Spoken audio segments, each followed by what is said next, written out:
బైబిల్కి విరుద్ధంగా దేవాని నీకు వందనాలు, తండ్రి నీకు వందనాలు అంటే బాగుంటుందా?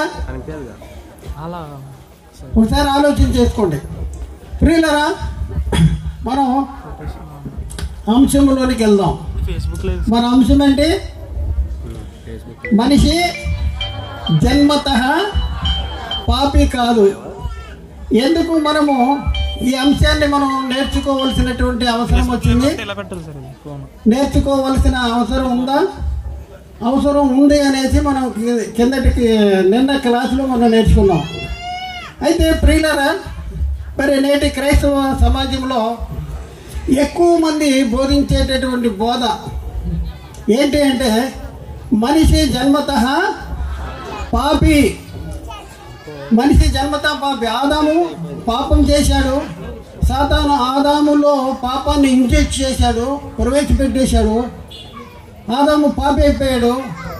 ఆదాము కాడి నుంచి పుట్టే పిల్లలు ఆదాము కాడి నుంచి పుట్టేవాళ్ళు అందరూ కూడా పాపులుగానే పుడుతున్నారు. వాళ్ళు పాపులుగానే పుడుతున్నారు. కాబట్టి మనిషి ఎందుకు జన్మతః పాపం అంటే ఆదాము పాపం చేశాడు కాబట్టి పాపము చేసిన ఆదాముకి పుట్టిన పిల్లలందరూ పాపులుగానే పుడుతున్నారు అనేసి మరి అసత్య బోధ, అబద్ధ బోధను నేటి క్రైస్తవ సమాజంలో సాతాను తన అనుకూల బోధకుల చేత బోధింపచేస్తున్నటువంటి పరిస్థితిని మనం చూస్తూ ఉన్నాం. మరి మనం గత దినాన్న మనం నేర్చుకున్న సంగతి మనం ఆలోచిస్తే మనిషి జన్మతః పాపి కాదు అనేది చాలా స్పష్టంగా కొంతవరకు అర్థమైంది. అయితే ఈరోజు ఇంకా మిగిలిన సంగతులు మనం నేర్చుకోవడానికి ప్రయత్నం చేద్దాం. మన అంశం ఏంటంటే మెయిన్ మనిషి జన్మతః పాపి కాదు. ఇది మన అంశం. కిందటి రోజు మనం నేర్చుకున్నది ఏంటంటే ఏం నేర్చుకున్నాం? మనిషి అందరూ పురుషుల కలయిక, ఇద్దరు పురుషుల కలయిక. బాహ్య పురుషుడు, ఆంతర్య పురుషుడు. బాహ్య పురుషుడు ఎవరు? శరీరము. ఆంతర్య పురుషుడు ఎవరు? ఆత్మ. ఆదికాండము 2:7 దేవుడైన యెహోవా నేల మట్టితో నరుని నిర్మించి వాని నాసికారంధ్రాల్లో జీవవాయువు ఊదగా నరుడు జీవాత్మ.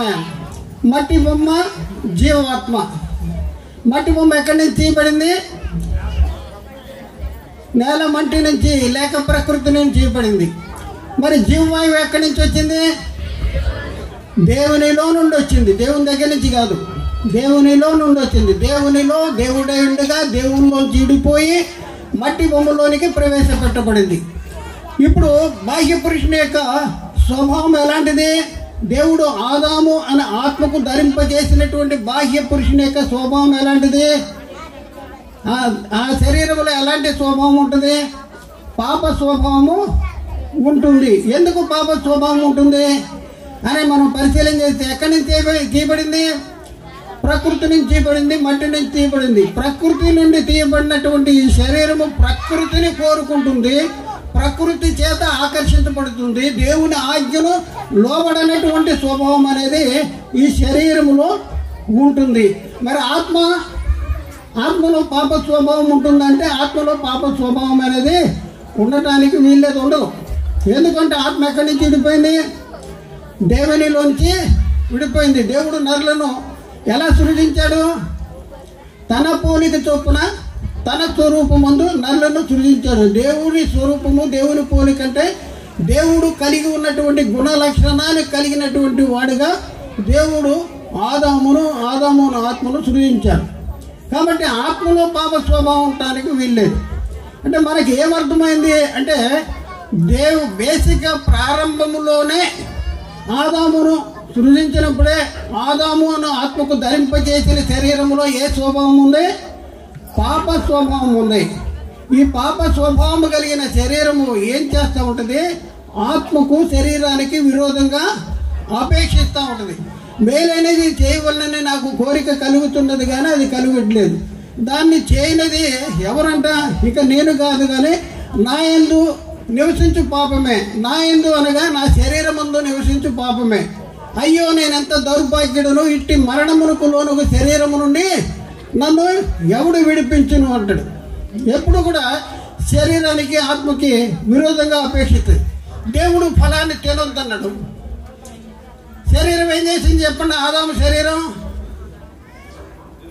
శరీరం దేవుని మాట ఉందా? శరీరం లేదు.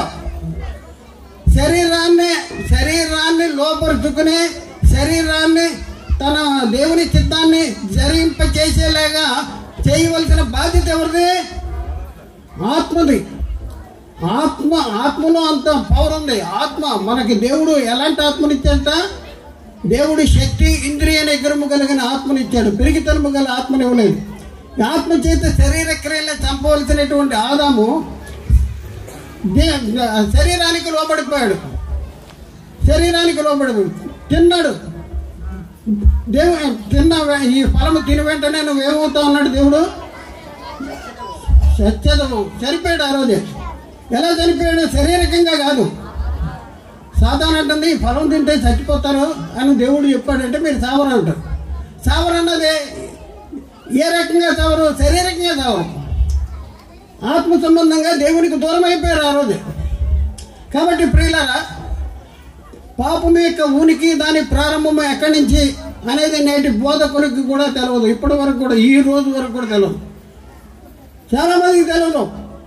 ఆదాముకు దేవుడు ధరింపజేసినటువంటి ఆ శరీరంలోనే పాప స్వభావం ఉంది అని బైబిల్ చెప్తూ ఉంటుంటే మన వాళ్ళు ఏం చేస్తున్నారు? ఆదాము ఆజ్ఞను అతిక్రమించాడు. అతిక్రమించిన తరువాత సాతాను ఇంజెక్ట్ చేశాడు. అప్పుడు పాప అయిపోయాడు. ఆ తర్వాత నుంచి ఆదాముకు పుట్టిన పిల్లలందరూ పాపులుగా పుడుతున్నారు అని చెప్పేటటువంటి అబద్ధ బోధ చేస్తున్నటువంటి పరిస్థితి. ఆదాము పుట్టిన పిల్లలందరూ పాపవుతారా? ఒకసారి ఆలోచించు. ఆదాము చేసిన పాపము చేయని వారి మీద కూడా వస్తుందా? చెప్పండి, వస్తుందా? మనము రాదు అని అంటే వాళ్ళు ఏం చేస్తారు? ఏదో వచనం చూపిస్తారు. అయ్యో నిజమే కదా, మా హాయి గారికి తెలియదు అనుకుంటారు మీరు. వాళ్ళు చూపిస్తారు పక్కన పిలిచి. నిన్న ఒక ఆయన అంటున్నాడు, ఏమంటాడు? ఆదాము శరీరంలో పాప స్వభావం ఉందని మీరెట్టా చెప్తారు అంటున్నాడు. మీకు తెలుసా, ఆదాముకి దేవుడు బేసిక్గా ఆదాము అనే ఆత్మకు ధరింపజేసిన, పాపము చేయక మునుపు బేసిక్గా ఆదాము అనే ఆత్మకు ధరింపజేసిన శరీరంలో పాప స్వభావం ఉంది అని మీరు నమ్ముతున్నారా? మీకేమైనా రీజన్ కావాలా? మీకేమైనా చూపించాలా? ఒకసారి ఆలోచించండి. ఆదాము అనే ఆత్మకు ధరింపజేసినటువంటి శరీరంలో పాప స్వభావము లేకపోతే ఆజ్ఞను ఎందుకు అతిక్రమించాడో చెప్పాలి. పాప స్వభావం లేకపోతే ఆజ్ఞను అతిక్రమించే అవసరం ఉండదు కదా. ఆ పాప స్వభావం ఉంది కనుకనే ఏదైనా దేవుడు ఆజ్ఞనిచ్చాడు. దేవుడు ఆజ్ఞనిచ్చిన ఎందుకు అంటే పాప స్వభావం ఉంది కనుక. కాబట్టి ప్రియులారా, ఒకసారి ఆలోచించేయండి. ఎంత భయంకరమైనటువంటి భ్రష్టత్వంలో నేటి క్రైస్తవులను నడిపించడానికి సాతాను తన అనుకూల బోధకుల చేత తానే వెలుగుదూత వేషము ధరించుకుని వారి పరిచారకులకు నీతి పరిచారకుల వేషము ధరింపజేసి మరి మన మీదకు వదిలేశాడు సాతాను గారు. చాలా అప్రమత్తంగా ఉండాలి. ఈ శరీరము మామూలుది కాదు. ఈ శరీరము మనల్ని నిత్య నరకానికి తీసుకువెళ్ళటానికి ప్రయత్నం చేస్తూ ఉంది. ఎందుకంటే మేలైనది చేయవలననే నాకు కోరిక కలుగుతున్నది, కానీ దాన్ని చేయటం నాకు కలగట్లేదు. దాన్ని చేసేది ఏంటి అంటే నా యందు నివసించు పాపమే. నా యందు అంటే ఏంటి? నా శరీరం ముందు నివసించు పాపమే. అదేం చేస్తుంది? నా మనసునందున్న ధర్మశాస్త్రంతో పోరాడి నన్ను పాప నియమములకు లోపరుచుకునుతున్నది అంటాడు. మనం చెయ్యాలి అని మనం అనుకున్నా కూడా చేయకుండా చేస్తా ఉన్నాడు ఈ శరీరం. ఒకసారి ఆలోచించండి. కాబట్టి ప్రియులారా, మనం ఎంతవరకు నేర్చుకున్న దాన్ని బట్టి ఆదాము అను ఆత్మకు దేవుడు ధరింపజేసినటువంటి శరీరంలోనే పాప స్వభావం ఉంది అనేది నేర్చుకున్నాం. అయితే కొంతమంది అడుగుతారు ప్రశ్న, పాపము చేయని వారి మీద కూడా ఆదాము మొదలుకొని మోసే వరకు మరణము ఏలేను అనేది బైబిల్లో ఉంది కదా అని అడుగుతారు. ఎక్కడుంది అని అంటే మనం చూద్దాం. రోమపత్రిక 5వ అధ్యాయము 14వ వచనం. మనం చెప్పిన దానికి కౌంటర్ వేస్తారు. దానికి సమాధానం చెప్పాలా ఉందా? చెప్దాం. రోమపత్రిక 5:14 అయినను ఆదాము చేసిన అతిక్రమమును బోలిన పాపము చేయని వారి మీద కూడా ఆదాము మొదలుకొని మోసే వరకు మరణము ఏలెను. చాలండి. ఆదాము చేసిన అతిక్రమమును బోలి పాపము చేయని వారి మీద కూడా మరణమే ఏలెను. ఇక్కడేముంది? పాపము చేయని వారి మీద కూడా మరణము ఏలెను అని ఉంది. అవునంటారా కాదంటారా? చెప్పాలి మీరు. చెప్పండి.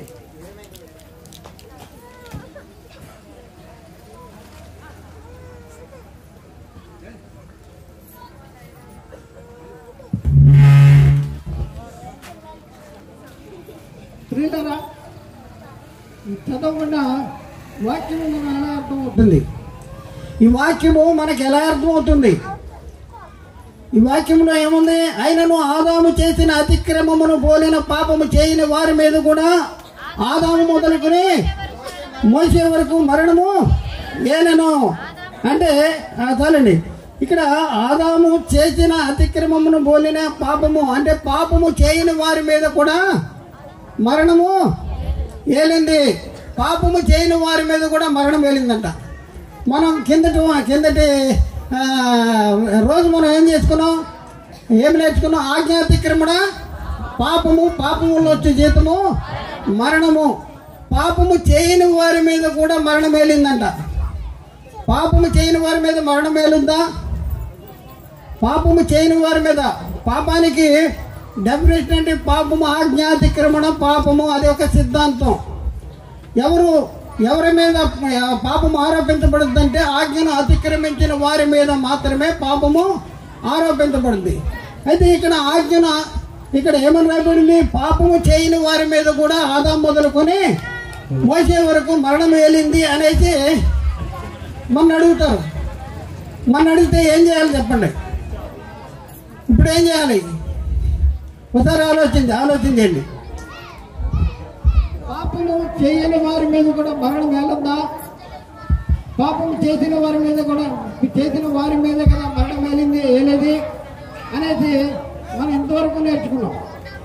కానీ పాపము చేయని వారి మీద మరణం వేలుద్దా? మీకు ఎలా అర్థమవుతుంది ఈ వాక్యము? వాళ్ళు ఈ సాతాను బోధకులు ఏం చేస్తారంటే వాక్యమంతా చదువుతారు, కాకపోతే వాళ్ళకి అవసరమైనటువంటి మాటలనే ఆ వాక్యంలో ఎత్తి చూపిస్తారు.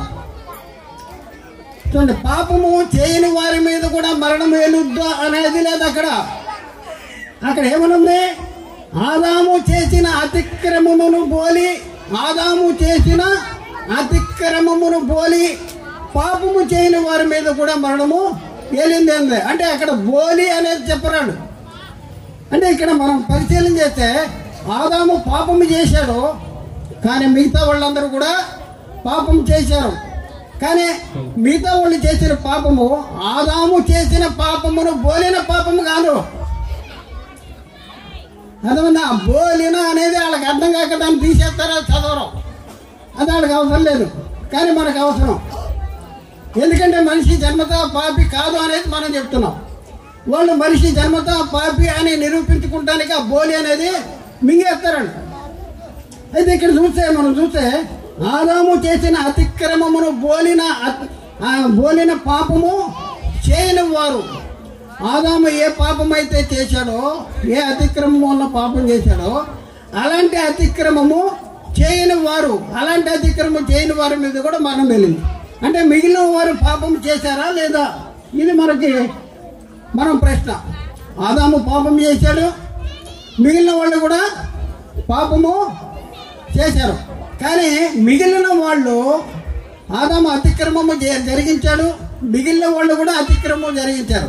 కానీ ఆదాము చేసిన అతిక్రమమును బోలిన అతిక్రమము వేరే వాళ్ళు చేయాలి. ఇది మనం గమనించవలసినటువంటి అవసరం ఉంది. ఎందుకు మిగిలిన వాళ్ళు ఆదాము చేసిన అతిక్రమమును బోలిన పాపము చేయలేదు అంటే ఆదాము ఆదాము ఎక్కడున్నాడు? అతిక్రమించినప్పుడు ఏదేను తోటలో ఉన్నాడు. ఏదేను తోటలోంచి ఏం చేశాడు? దేవుడు బయటికి పంపించేశాడు. మరి మిగతా వాళ్ళు ఆదాము చేసిన పాపము లాంటి పాపం చేయాలంటే మిగతా వాళ్ళు ఎక్కడ ఉండాలి? ఏదేను తోటలో ఉండాలి.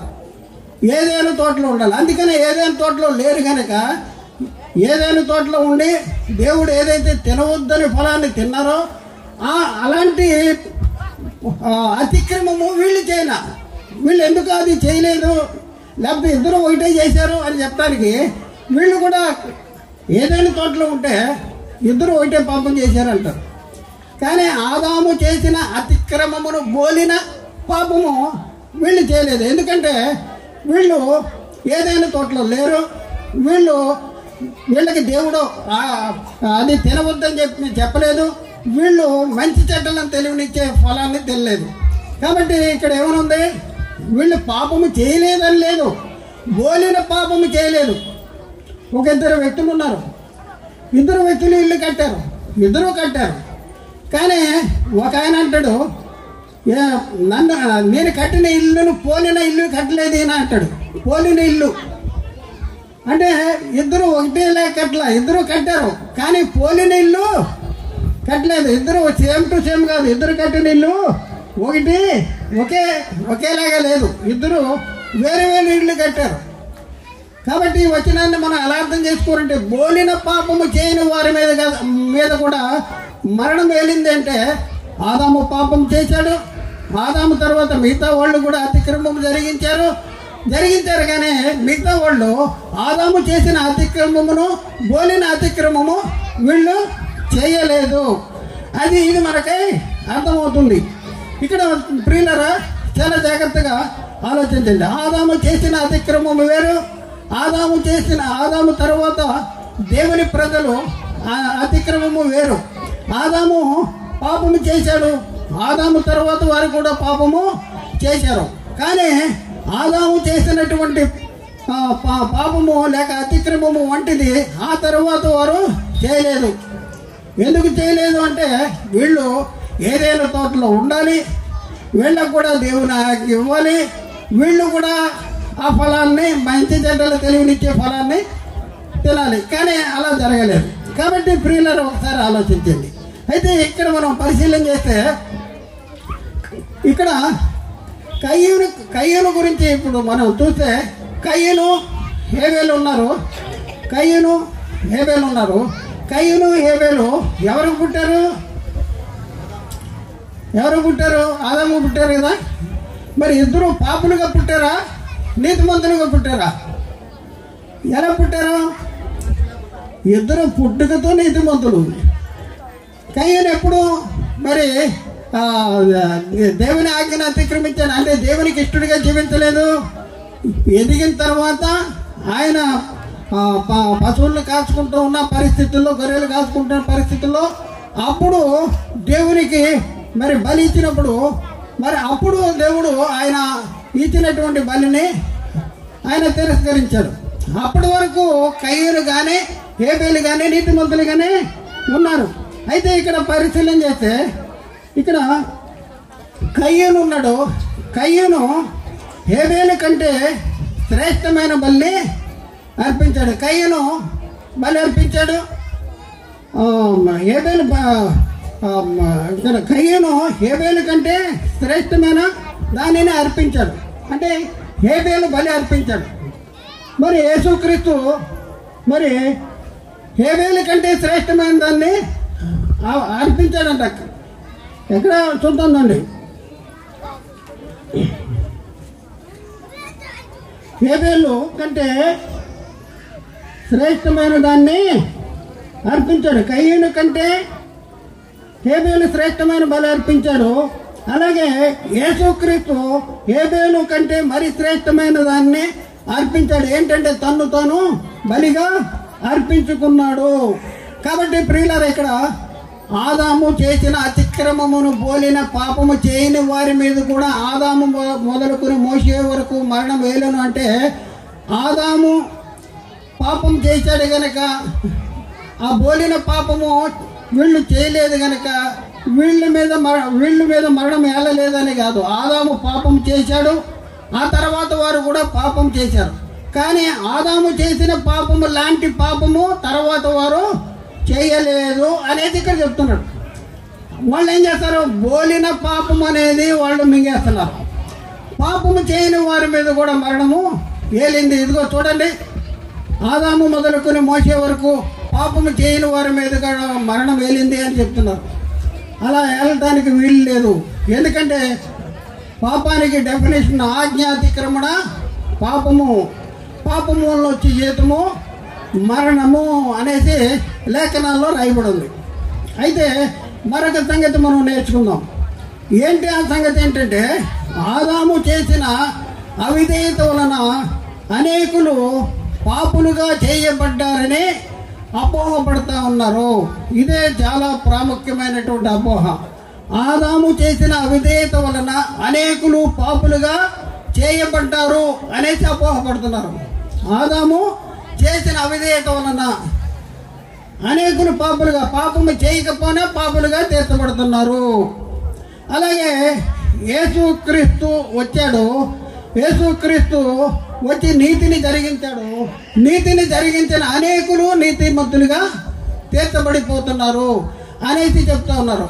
అంటే చేయని పాపానికి పాపులుగా తీర్చబడుతున్నారు.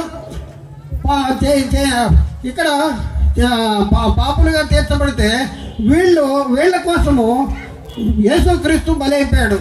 కాబట్టి చేయని ఏది ఆదాము చేసిన అవిధేయత వలన అనేకులు పాపులుగా తీర్చబడుతున్నారు. ఆదాము చేసిన అతిక్రమం. చాలా మంది మనిషి జన్మతో పాపం అంటే ఎందుకు అంటే ఆదాము చేశాడు కదండి, ఆదాము చేసిందే మాకు వచ్చేస్తుంది అనేసి చెప్పేటటువంటి పరిస్థితి ఉంది. ఏ వచనాన్ని చూపిస్తారు వాళ్ళు? రోమపత్రిక 5వ అధ్యాయము 19వ వచనం. రోమపత్రిక 5వ అధ్యాయము 19వ వచనం. ఏలైనగా ఒక మనిషిని అవిధేయత వలన అనేకులు పాపులుగా ఎలాగూ చేయబడిరో, అలాగే ఒకని విధేయత వలన అనేకులు నీతిమంతులుగా చేయబడుదురు. ఒకరి విధేయత వలన అనేకులు నీతిమంతులుగా చేయబడతారు. ఏలైనగా ఒక మనిషిని అవిధేయత వలన అనేకులు పాపులుగా ఎలాగో చేయబడిరో అంటాడు. ఈ వచనాన్ని చూపించి ఒకరి అవిధేయత వలన అనేకులు పాపులుగా చేయబడ్డారు, ఆదాము అవిధేయత వలన అనేకులు పాపులుగా చేయబడ్డారు అని చెప్పేటటువంటి పరిస్థితి ఉంది. నిజమేనా ఇది? ఇక్కడ ఏమి రాయబడి ఉంది? ఏమి చదువుతున్నారు? ఒకసారి మనం ఆలోచన చేయవలసిన అవసరం ఉంది. మనం ఏమి నేర్చుకున్నాం? ఏ భేదం లేదు, అందరూ పాపము చేసి దేవుడు అనుగ్రహించి మహిమను పొందలేకపోతున్నారు. ఇట్లుండగా ఒక మనిషి ద్వారా పాపం ద్వారా మరణము లోకములోనికి ఎలాగో ప్రవేశించనో, అలాగే మనుషులందరూ పాపము చేసినందున మరణం అందరికీ సంప్రాప్తమైంది అని బైబిల్ చెప్తుంది. అయితే ఇక్కడ ఉన్న మాటని ఎలా అపార్థం చేసుకుంటున్నారు అంటే, ఏలైనగా ఒక మనిషిని అవిధేయత వల్ల అనేకులు ఎలాగో పాపులుగా చేయబడ్డారు. ఆ ఎలాగో అనేది మింగేస్తారు. ఆదాము అతిక్రమించాడు, పాపుగా తీర్చబడ్డాడు. ఎలాగో అంటే వీళ్ళు కూడా అతిక్రమించారు, వీళ్ళు కూడా పాపులుగా తీర్చబడతారు. అతిక్రమించుకోకుండా పాపులుగా తీర్చబడేటటువంటి పరిస్థితి లేదు. ఎందుకంటే ఆజ్ఞాతిక్రమణ పాపము వల్ల వచ్చే జీతం మరణము. కాబట్టి పాపము ఆరోపించబడాలంటే ఏం చేయాలి? ఆజ్ఞ అతిక్రమించబడాలి. కానీ ఆజ్ఞ అతిక్రమించబడకోకుండా ఒక మనిషిని అవిధేయత వల్ల అనేకులు పాపులుగా తీర్చబడిపోతారా అని ఉందా? ఇక్కడ ఎలా తీర్చబడిరో అని ఉంది. ఎలా తీర్చబడ్డారు? ఆదాము పాపము చేశాడు, ఆజ్ఞ అతిక్రమించాడు, పాపిగా తీర్చబడ్డాడు. మరి ఆ తర్వాత వారు కూడా పాపము చేసి పాపులు అవుతున్నారు, కానీ పాపము చేయకుండా పాపులు అవ్వటం లేదు. మరి రెండవ మాటను మనం చూద్దాం. రెండవ మాట ఏముంది?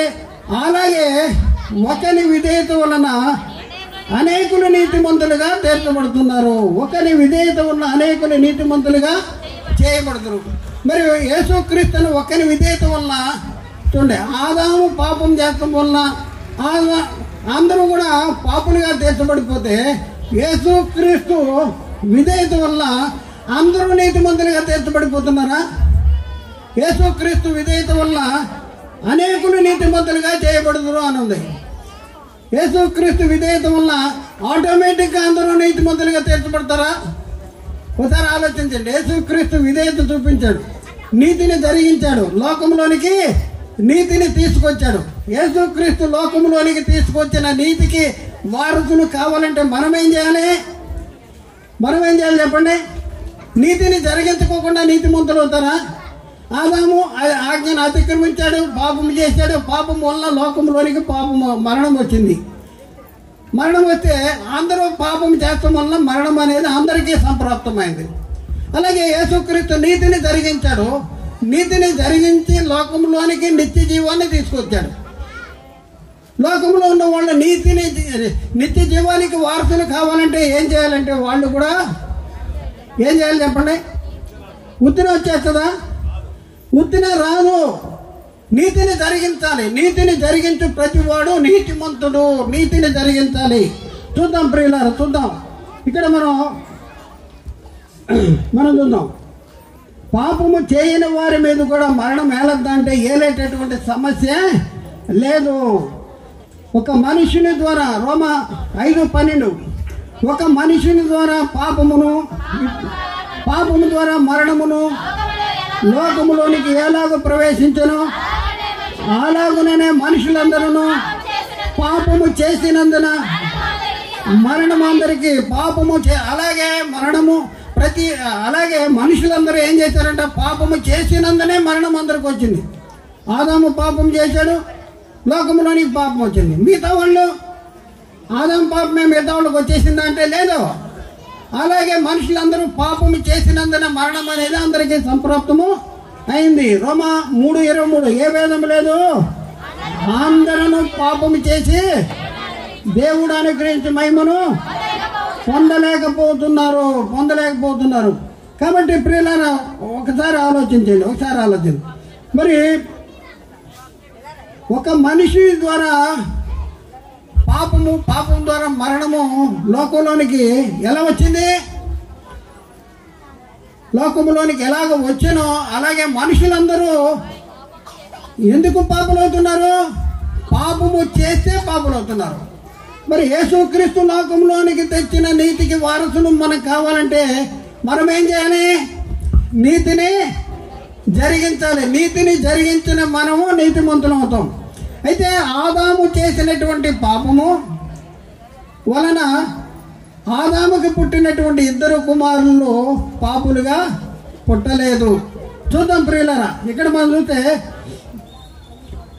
చూద్దాం. ఎక్కడంటే హెబ్రీ పత్రిక 11:4 హెబ్రీ పత్రిక 11:4 విశ్వాసమును బట్టి హేబేలు కయీను కంటే శ్రేష్టమైన బలిని దేవునికి అర్పించెను. దేవుడు అతన్ని అర్పణను కూర్చి సాక్ష్యం ఇచ్చినప్పుడు అతడు విశ్వాసమును బట్టి నీతిమంతుడని సాక్ష్యము పొందెను.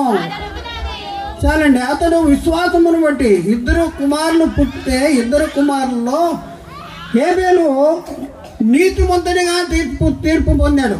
హేబేలు నీతిమంతుడిగా తీర్పు పొందాడు. హేబేలు గురించి మరొక మాట మనం చూద్దాం. మత్తయి సువార్త 23:35. మత్తయి సువార్త 23:35. నీతిమంతుడైన హేబేలు రక్తము మొదలుకొని, చాలండి, నీతిమంతుడు. హేబేలు గురించి ఏం రాయబడింది? పాపం రాయబడిందా? నీతిమంతుడు. ఆదాముకు పుట్టిన 2 పిల్లలు పాపులుగా పుట్టలేదు.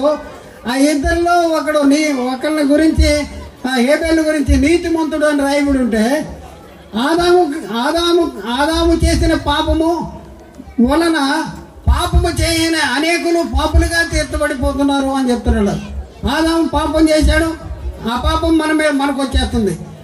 ఆదాము చేసిన పాపమే మనకు వస్తుంది. మనం పుట్టుకతోనే పాపులము, జన్మ పాపులము అని చెప్పేటటువంటి పరిస్థితి మరి సాతాను తన అనుకూల బోధకుల చేత బోధిస్తున్నాడు. తస్మాత్ జాగ్రత్త, చాలా జాగ్రత్తగా మనం ఉండాలి. హెబ్రీ పత్రిక 12:24. హెబ్రీ పత్రిక 12:24 క్రొత్త నిబంధనకు మధ్యవర్తి అయిన యేసునొద్దకును హేబేలు కంటే మరి శ్రేష్టముగా పలుకు ప్రోక్షణ రక్తమునకును మీరు వచ్చి ఉన్నారు. హేబేలు కంటే మరి శ్రేష్టముగా పలుకు ప్రోక్షణ రక్తము. హేబేలు బలి అర్పించాడు. హేబేలు కంటే శ్రేష్టమైన ప్రోక్షణ రక్తము ఎవరు అర్పించారంట? యేసుక్రీస్తు అర్పించాడు. కాబట్టి ప్రియులారా ఒకసారి ఆలోచించండి. ఆదాము పాపమే వీళ్ళు అంటున్నట్టు ఆదాము పాపం చేశాడు కనుక ఆదాము చేసిన పాపము మన మీదకి వచ్చేస్తుంది, మనం చేయకపోయినా అనేది బైబిల్ చెప్తుందా? లేకపోతే పాపము చేసి పాపులు అవుతారని బైబిల్ చెప్తుందా? పాపము చేసి పాపులు అయ్యేటటువంటి పరిస్థితి. ఆదాముకు పుట్టిన 2 పిల్లలు పాపులుగా పుట్టలేదు. ఆదాముకు పుట్టిన ఒకడు హేబేలు నీతిమంతుడనే సాక్ష్యము బైబిల్లో రాయబడింది, విశ్వాస వీరుల జాబితాలో రాయబడింది. ఒకసారి ఆలోచించండి, వీళ్ళ బోధ తప్పా కాదా? ముమ్మాటికి తప్పే, మామూలు తప్పు కాదు, ముమ్మాటికి తప్పే. భ్రష్టత్వంలోనికి తీసుకెళ్తున్నారు. మనం మనిషి జన్మ పాప అంటే నేను పాపనే అనేసి మన భ్రమపరిచేటటువంటి పరిస్థితుల్లో ఉన్నారు. కాబట్టి ప్రియులారా ఒకసారి ఆలోచించి ఏలైనగా ఒక మనిషిని అవిధేయత వలన అనేకులు పాపులుగా ఎలాగో చేయబడరు, అలాగే ఒకరి విధేయత వలన అనేకులు నీతిమంతులుగా తీర్చబడుతున్నారు అన్నట్టు.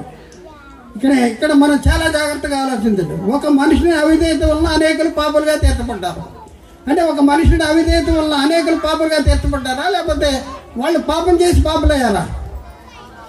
అయితే ఒకరి విధేయత వలన అనేకులు అలాగే ఒకరి విధేయత వలన అనేకులు నీతిమంతులుగా తీర్చబడతారంట.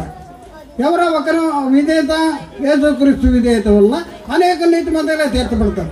అంటే క్రీస్తు విధేయత వలన అనేకులు ఊరినే నీతిమంతులు అవుతారా? నీతిని జరిగించాలా? మనం నీతిని జరిగించు ప్రతివాడు నీతిమంతుడు. నీతిని జరిగించాలంటే చూద్దాం ఎక్కడంటే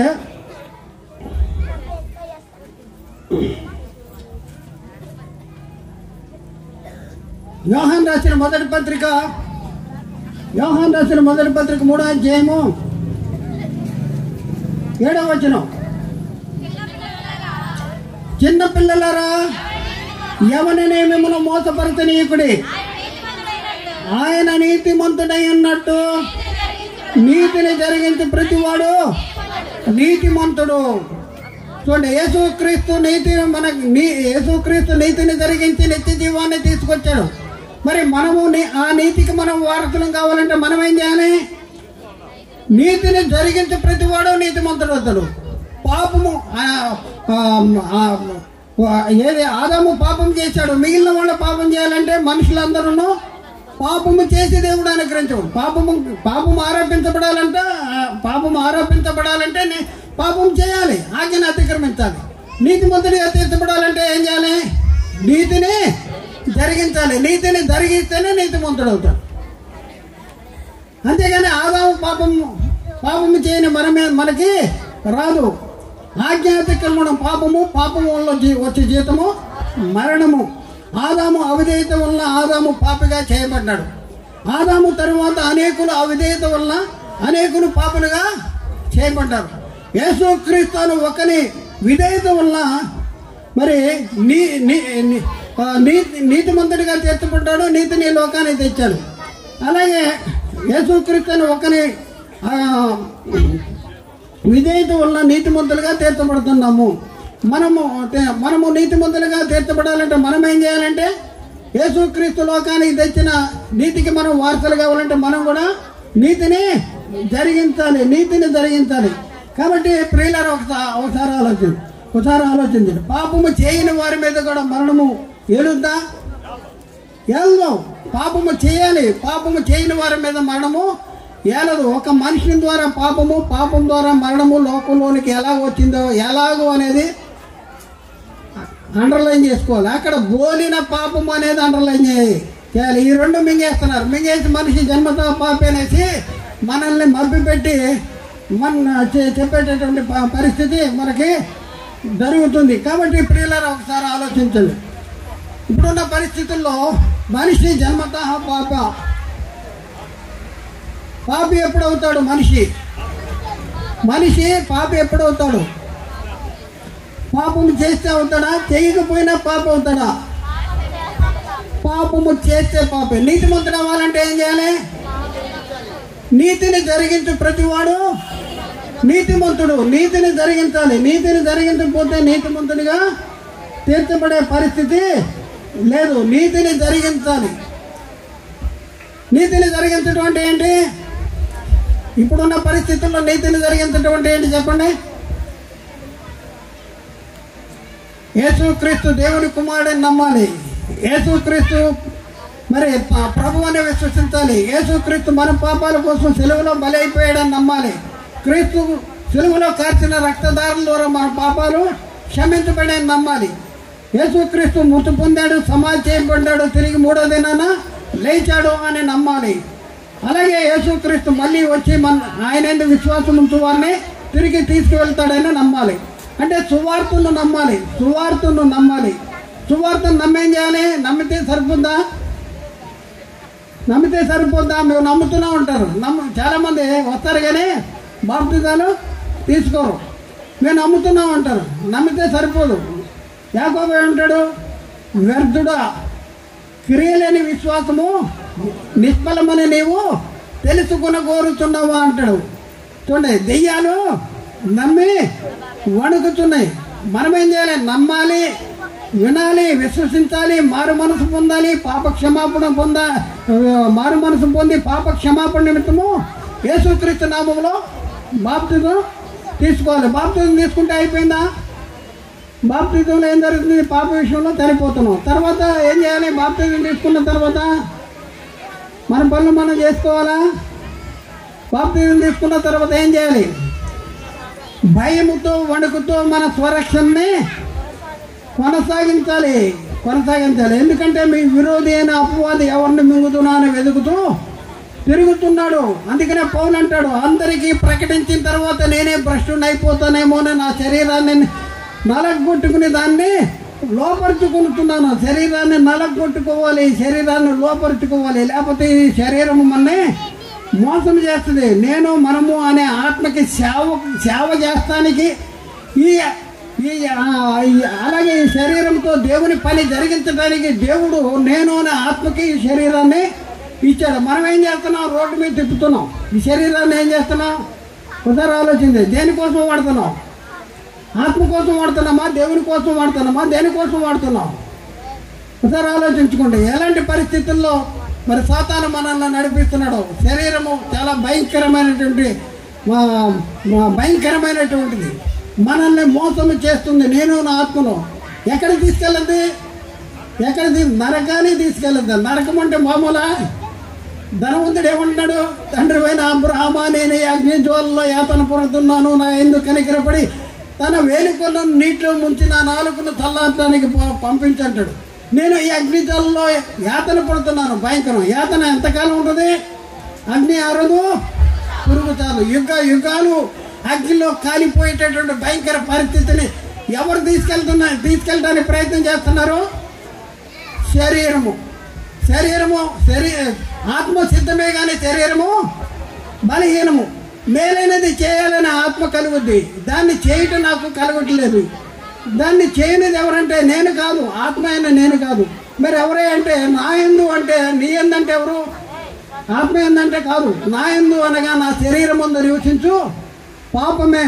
ఆ పాప స్వభావము అదేం చేస్తుంది? ఆత్మని దేవుని పని చేయకుండా, దేవుని గురించి ఆలోచించకుండా, బైబిల్ చదవకుండా, ప్రార్థన చేయకుండా, సంఘానికి వెళ్లకుండా, పరిశుద్ధులతో సహవాసం చేయకుండా చేస్తే నిన్ను దేవుని నుంచి దూరం చేస్తుంది. నీ ఆత్మను బలహీనపరుస్తుంది. వాక్యం వినకపోతే, ప్రార్థన చేయకపోతే, దేవునితో సహవాసం లేకపోతే, పరిశుద్ధులతో సహవాసం లేకపోతే ఏమైపోతాం మనం అంటే బలహీనమైపోతాం. ఆత్మ బలహీనమైపోతే శరీరము డామినేట్ చేస్తుంది. శరీరం డామినేట్ చేస్తే శరీరం చెప్పే ప్రతి దానికి మనం లోబడిపోతాం. దేవుని కోసం మనం చేయవలసినటువంటి అవసరం ఉంది. ఈ శరీరాన్ని దేవునికి అప్పగించవలసిన అవసరం ఉంది. కిందటి రోజు నిన్న మనం ఆఖరి వచనం ఒక వచనం చెప్తాం. ఏం చెప్పండి? కాబట్టి సహోదరులారా, పరిశుద్ధమును అనుకూలమునైన దేవుని చిత్తమేదో పరీక్షించి మీ మనస్సు మారి నూతన మూట వలన రూపాంతరం పొందుడి. ఇట్టి సేవ మీకు యుక్తమైనది అంటాడు. చూడండి, ఈ శరీరము సజీవ యాగముగా మీ శరీరములో ఆయనకు సమర్పించుకుండని దేవుని వాత్సల్యమును బట్టి మిమ్మల్ని బ్రతిమిలాడుకుంటున్నాను. ఇప్పుడు కూడా మిమ్మల్ని బ్రతిమాడుకుంటున్నాను. మీ శరీరము మీకు శత్రువుగా మారబోతుంది. దానికి కారణం ఏంటంటే వాక్యము నీలో లేకపోవటం వలన. వాక్యం ఉంటే ఏం జరుగుతుందంటే వాక్యము చేత లేక ఆత్మ చేత శరీర క్రియల్ని చంపగలిగేటటువంటి శక్తి సామర్థ్యము ఆత్మకు ఉంటుంది. కాబట్టి ప్రియులారా, ఒకసారి ఆలోచించండి. ఇప్పుడు మరొక అంశాల గురించి మనం నేర్చుకుందాం. ఈ జన్మ పాపంలోనే ఇంకా మనం మనిషి జన్మతా పాపి కాదంటే, లేదంటే మనిషి జన్మతా పాపి. ఎందుకంటే వివాహం జరుగుతుంది కదా, వివాహం చేసుకుంటున్నారు కదా, భార్యాభర్తల కలయిక పాపము. భార్యాభర్తల కలయిక ద్వారా పుట్టిన పిల్లలు పాపులుగా పుడతారు. ఇదొక వితండవాదం. దేవుని చేత నిర్ణయించబడి దేవుని చేత చేయబడినటువంటి పరిశుద్ధ వివాహము చేత జతపరచబడిన దంపతుల దాంపత్య జీవితము పాపముతో కూడింది అవుద్దా? భ్రష్టుడా? ఏం మాట్లాడుతున్నారు? భ్రష్టుడు అంటే సాతాను బోధకులు, సాతాను అనుచరులు. దేవుని చేత నిర్ణయించబడి దేవుని చేత సంకల్పంలో ఒక భాగమై ఉండి దేవుని చేత జతపరచబడినటువంటి దంపతుల దాంపత్య జీవితం ద్వారా పుట్టిన పిల్లలు పాపులుగా పుడతారా? ఎవరు చెప్పారు నీకు? చాలామంది కూడా చెప్తూ ఉంటారు, మీరు విన్నారో లేదు. అయితే ఒకసారి ఆలోచించండి. వివాహము మరి పరిశుద్ధ వివాహము ద్వారా జతపరచబడిన దంపతుల దాంపత్య జీవితం ద్వారా పుట్టిన పిల్లలు పాపులు అవుతారా అంటే పాపులు అయ్యేటటువంటి పరిస్థితి లేదు. అసలు మనం కిందటి రోజే మనం నేర్చుకున్నాం. పుట్టిన పిల్లలు ఎవరైతే ఉన్నారో వాళ్ళ ఆత్మ ఎలాంటిదే ఉంది? పరిశుద్ధమైన ఆత్మ ఉంది. వాళ్ళకి ఇచ్చిన శరీరంలో పాప స్వభావం ఉంటుంది. అయితే ఈ శరీరము పాప స్వభావము కలిగిన శరీరము ద్వారా ఎప్పుడు ఈ ఆత్మకి మరి పాపం ఆరోపించబడుద్ది? పిల్లోడు పెద్దవాడు అవ్వాలి. మరి హెబ్రీ పత్రిక మనం చదువుకున్నాం. మన హెబ్రీ పత్రికలో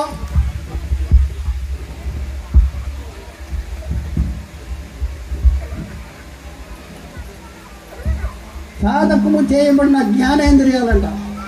హెబ్రీ పత్రిక 5వ అధ్యాయము 13వ వచనం. హెబ్రీ పత్రిక 13వ అధ్యాయము 5వ అధ్యాయము 13వ వచనం. మరియు పాలు త్రాగు ప్రతివాడును శిశువే గనుక నీతి వాక్య విషయంలో ఎవరు నీతి వాక్య విషయంలో అనుభవం లేనివాడు? మరి నీతి వాక్య విషయంలో అనుభవం లేనివాడు పాపి ఎలా అవుతాడా? అవును. అసలు మనం నిన్న నేర్చుకున్నది ఇక్కడ చూద్దాం. వయసు వచ్చిన వాడు అభ్యాసం చేత కీడు మేలులను ద్వేషించుటకు సాధకము చేయబడిన జ్ఞానేంద్రియములు కలిగిన వాడు. చూడండి, వయసు వచ్చిన వారు అంటే వయసు వచ్చిన తర్వాత ఏం చేయాలి? మేలు కీడులను వివేచింపగల సాధకము చేయబడిన జ్ఞానేంద్రియాలు ఎప్పుడైతే వస్తాయో అవి వచ్చిన తర్వాత, ఆ వయసు వచ్చిన తర్వాత అప్పుడు యేసుక్రీస్తు రక్షకుడు, ప్రభువు, దేవుని కుమారుడు, క్రీస్తు ద్వారా రక్షణ, పాప క్షమాపణ, విమోచన, నిత్య జీవము అనేసి తెలుసుకుని క్రీస్తుని అంగీకరించకపోతే ఆ ఆత్మ మీద పాపము ఆరోపించబడుతుంది, కానీ చిన్నపిల్లల మీద పాపము ఆరోపించబడదు. ఎంత భయంకరమైనటువంటి బోధ చేస్తున్నారు ఒకసారి. వివాహాన్ని గురించి బైబిల్లో ఏం రాయబడింది? వివాహము అన్ని విషయాల్లో కూడా ఘనమైనదిగా ఉండాలి. పానుపు ఎలా ఉండాలి? నిష్కల్మషమైనదిగా ఉండాలి. వివాహము అన్ని విషయాల్లో ఘనమైనదిగా ఉండాలంట. ఎన్ని విషయాల్లో ఘనమైనదిగా ఉండాలి? వివాహం ఎన్ని విషయాల్లో ఘనమైనది? ఇక్కడ ఎన్ని విషయాల్లో లేదు, కానీ మనం ఆలోచించాలి. ఎన్ని విషయాల్లో ఘనమైనదిగా ఉండాలి? మానవుడు శారీరకంగా జీవించిన కాలంలో శరీరంలో జరిగించేటటువంటి అన్ని విషయాల్లో కూడా ఈ వివాహం అనేది ఘనమైనదిగా ఉండాలంట. ఎందుకు ఘనమైనదిగా ఉండాలి వివాహం ఎందుకు ఘనమైనదిగా ఉండాలి? వివాహ వ్యవస్థ ఎవరి చేత నియమించబడింది? దేవుని చేత నియమించబడింది. చూద్దాం ఎన్ని విషయాలు మానవుడి లోకంలో జరిగించే విషయాలు మనం చూస్తే ఆర్థిక సంబంధమైన విషయాలు, రాజకీయ విషయాలు, సాంస్కృతిక విషయాలు, వైద్య విషయాలు, ఇలా అన్ని విషయాల కంటే కూడా వివాహం అనేది ఘనమైనదిగా ఉండాలి అంటాడు. ఎందుకు అంటే వివాహం అనేది మన తల్లిదండ్రుల ఇష్టం చొప్పునో, లేకపోతే పిల్లవాళ్ళ ఇష్టం చొప్పునో, లేకపోతే వయసు వచ్చింది కదా చేసేద్దామని చేస్తామో కాదు. అసలు ఈ వివాహ వ్యవస్థ అనేది దేవునిచే నియమించబడి, అంటే దేవుని సంకల్పములో ఒక భాగము. వివాహము భూమి మీద జరుగుతున్న వివాహాలన్నీ కూడా ఒకసారి ఆలోచిస్తే దేవుని సంకల్పములో ఒక భాగము. మా అబ్బాయికి వయసు వచ్చింది, మా అబ్బాయికి ఉద్యోగం వచ్చేసింది, పెళ్లి చేసేద్దాం, మా అమ్మాయి ఎదిగిపోయింది, పెళ్లి చేసేద్దాం అనేది తల్లిదండ్రులు ఆలోచిస్తారు. కానీ బైబిల్ ఏం చెప్తుందంటే అలా చెప్పట్లా. వివాహం అనేది దేవుని సంకల్పంలో ఒక భాగము.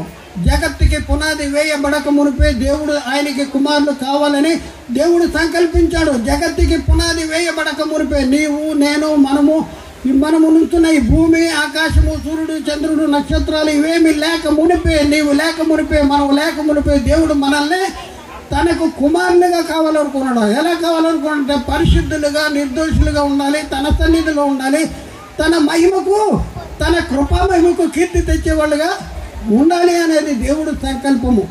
ఆ సంకల్పం నెరవేర్పులోనే దేవుడు భూమిని సృష్టించాడు. భూమి మీద తన స్వరూపంలో తన పోలిక చొప్పున నరుని సృష్టించాడు. వారిద్దరిని జతపరిచాడు. వారి ద్వారా పుట్టే పిల్లల్లో దేవుడు తనకు పిల్లలుగా పెంచాలనేసి మనకి బాధ్యత అప్పగించాడు. ఎఫ్సీ పత్రికలో 1వ అధ్యాయం 4-6 వచనాల్లో ఇప్పుడు నేను చెప్పిన మాటలన్నీ ఉన్నాయి. ఎట్లనగా తన ప్రియులందు తాను ఉచితముగా మనకు అనుగ్రహించిన తన కృపా మహిమకు కీర్తి కలిగినట్లు తన చిత్త ప్రకారమైన దయా సంకల్పము చొప్పున యేసుక్రీస్తు ద్వారా తనకు కుమారులుగా స్వీకరించుటకై మనలను ముందుగా అన్నాడు. ముందుగా అంటే ఎంత ముందుగా? జగత్తుకి పునాది వేయబడక మునిపే మనం ముందుగా తన కోసము, మన ఎవరి కోసం నియమించుకున్నాడు? తన కోసము నియమించుకున్నాడు. మనము తన ఎదుట పరిశుద్ధులుగా ఉండాలి. తన ఎదుట అంటే ఎవరి ఎదుట? దేవుని ఎదుట. ఎక్కడ? పరలోకంలో తన ఎదుట పరిశుద్ధులుగా, నిర్దోషులుగా ఉండాలని జగత్తుకి పునాది వేయబడక మునిపే ప్రేమ చేత ఆయన క్రీస్తులో మనలను ఏర్పరచుకున్నాడు. చూద్దాం ప్రియులారా, ఆయన చిత్తానుసారంగా చేసిన నిర్ణయం చొప్పునే సమస్త కార్యాన్ని ఆయన జరిగిస్తూ ఉన్నాడు. ఈరోజు వివాహాలు జరుగుతున్నాయంటే ఆయన చిత్తానుసారంగా చేసిన నిర్ణయం చొప్పునే సమస్త కార్యాలు కూడా జరుగుతున్నాయి. చూద్దాం వచనం ఎఫ్సీ పత్రిక 1వ అధ్యాయం 10వ వచనం. ఎఫ్సీ పత్రిక 1వ అధ్యాయం 10వ వచనం. ఈ సంకల్పమును బట్టి ఆయన పరలోకంలో ఉన్నవే కానీ భూమి మీద ఉన్నవే కానీ సమస్తమును క్రీస్తునందు ఏకముగా సమకూర్చవలనని తనలో తాను నిర్ణయించుకునేను. చూడండి ఇక్కడ ఎంత అద్భుతం. క్రీస్తులో ఏర్పరచుకున్నాడంటే మనల్ని ఎలా ఉండాలని? పరలోకములో ఉన్నవే కానీ భూమి మీద ఉన్నవే కానీ సమస్తమును క్రీస్తునందు ఏకముగా. పరలోకములో ఉన్న వాళ్ళని, భూమి మీద ఉన్న వాళ్ళని మన ఏకముగా చేయాలి, మన ఏకంగా చేయాలి. ఇది తండ్రి యొక్క ఉద్దేశము, దేవుని యొక్క ఉద్దేశము. కొలసి పత్రిక 1వ అధ్యాయం 10వ వచనం. కొలసి 1:10. ఆయన శిలువ రక్తము చేత సంధి చేసి ఆయన ద్వారా, కొలసి 1:20. ఆయన శిలువ రక్తము చేత సంధి చేసి ఆయన ద్వారా సమస్తమును, అవి భూలోకముందున్నవైనను పరలోకముందున్నవైనను వాటన్నింటినీ ఆయన ద్వారా తనతో సమాధానపరుచుకున్న వాళ్ళని తండ్రి అభిష్టమైన. దేవుని అభిష్టం చూడండి, దేవుని యొక్క కోరిక, దేవుని యొక్క ఆలోచన, దేవుని యొక్క సంకల్పం ఏంటంటే మనల్ని, భూమి మీద ఉన్న మనల్ని పరలోకంలో ఉన్న వాళ్ళని ఏకంగా సమకూర్చాలి. మనం ఎక్కడ ఉండాలి? తండ్రి సన్నిధిలో ఉండాలి, ఆయన ఎదుటి ఉండాలి. ఎలా ఉండాలి? పరిశుద్ధులుగా ఉండాలి, నిర్దోషులుగా ఉండాలి. ఇది దేవుని యొక్క ఆలోచన, దేవుని యొక్క సంకల్పము, దేవుని యొక్క ప్రణాళిక. దేవుడు తన చిత్తానుసారంగా చేసిన నిర్ణయం చొప్పున సమస్త కార్యాన్ని జరిగిస్తూ ఉన్నాడు. ఎఫ్సి పత్రిక 1:12 వచనం, ఎఫ్సి 1:12 వచనం, 1:12. దేవుడు తన చిత్తానుసారంగా దేవుడు తన చిత్త ప్రకారమైన సంకల్పమును బట్టి మనలను ముందుగా నిర్ణయించి ఆయన ఎందుకు స్వాస్థ్యముగా ఏర్పరిచాను. ఆయన చిత్తానుసారంగా చేసిన నిర్ణయం చొప్పున సమస్త కార్యాల్ని జరిగిస్తున్నాడు. చూడండి, ఎందుకు భూమి మీద వివాహాలు జరుగుతున్నాయి? ఎందుకంటే దేవుని చిత్తము, దేవుని యొక్క సంకల్పము. దేవుని సంకల్పములో దేవుడు మనం తన కుమారులు కావాలని సంకల్పించాడు కనుకనే సమస్త కార్యాన్ని జరిగిస్తూ ఉన్నాడు అని బైబిల్ చెప్తూ ఉంటుంటే, వివాహము ద్వారా జతపరచబడిన దంపతుల దాంపత్య జీవితము పాపముతో కూడింది. అలాగే తల్లిదండ్రుల కలయిక ద్వారా పుట్టిన పిల్లలు పాపులుగా పుడుతున్నారు అనేసి చెప్పేటటువంటి పరిస్థితి జరుగుతూ ఉంది. కొంతమంది చెప్తూ ఉన్నారు. అలాగే అసలు ఒకసారి మనం పరిశీలన చేస్తే, నరుడు అంటే నేను నా ఆత్మ ఎవరి స్వరూపము? నేను అనే ఆత్మ. దేవుడు తన స్వరూపముందు నరుని సృజించను, దేవుని స్వరూపముందు వారిని సృజించను. ఆది కాండంలో 1వ అధ్యాయము 26-27 వచనాల్లో దేవుడు మన స్వరూపముందు మన పోలిక చొప్పున నరుని చేదము. తర్వాత 27వ వచనం, దేవుడు తన స్వరూపముందు నరుని సృజించను. చాలండి, దేవుడు తన స్వరూపముందు నరుని సృజించాడు. ఇంకా మనం చూస్తే స్వరూపం అంటే ఇంకా మన చాలామంది బోధకులకి అర్థం కావట్లా. స్వరూపం అంటే ఈ మట్టి బొమ్మ అనుకుంటున్నారు. ఈ మట్టి బొమ్మ కాళ్ళు చేతులు నెత్తి తల అనుకుంటున్నారు. తన స్వరూపం అంటే దేవుడి స్వరూపం అది కాదు. దేవుడు ప్రేమ స్వరూపి, దేవుడు సత్య స్వరూపి, దేవుడు మహిమ స్వరూపి, ఇంకా ఈ రకమైన దేవుడు కలిగి ఉన్నటువంటి గుణ లక్షణాలు కలిగినటువంటి స్వరూపంలో దేవుడు ఆదామును సృజించాడు. దేవుని పోలికలో సృజించాడు ఆదాముని. దేవుని స్వరూపం అంటే ఈ మట్టి బొమ్మ ఆకారం కాదు. చాలామంది బోధకులు దేవుని స్వరూపంలో సృజించాడంటే అది కాదండి, మట్టి బొమ్మ ఆకారం అని. మట్టి బుర్రలో ఈ మట్టి బుర్రల ఆలోచన. మట్టి బొమ్మ ఆకారం అంటే దేవుని స్వరూపం అంటే ఈ మట్టి బుర్రల ఆలోచన అనమాట. వీళ్ళ బుర్రలో ఏముంది? మట్టి ఉంది, మట్టి బుర్రలేళ్ళు. చూద్దాం చూడండి, ఆదికాండం 9:6 వచనం, 9వ అధ్యాయం 6వ వచనం. ఆదికాండం 9వ అధ్యాయం 6వ వచనం, నరుని రక్తము చిందించు వాని రక్తము నరుని వలననే చిందించబడును.